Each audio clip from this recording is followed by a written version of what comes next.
How to Hunt a Monkey. Inspirational short story. Do you know how hunters of old used to trap monkeys? A man asked his child.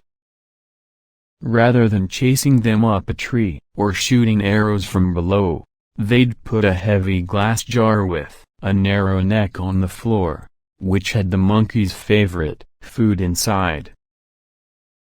They'd then step back and hide, waiting for the unsuspecting animal to approach. When it did, the monkey would reach inside, clench a fist around the food, and try to pull it out.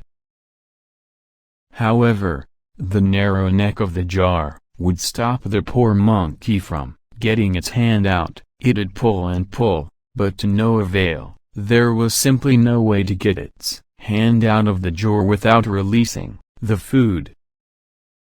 Rather than letting go, though, the monkey would persevere, refusing to drop its dinner. The hunters would then approach and catch it to enjoy a meal of their own.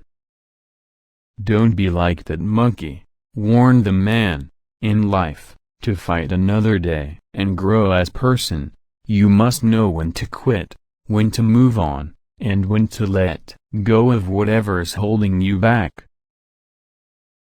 Moral of the story: sometimes you have to let go and give up what you have now in order to receive something better in the future. Don't let stubbornness be your downfall.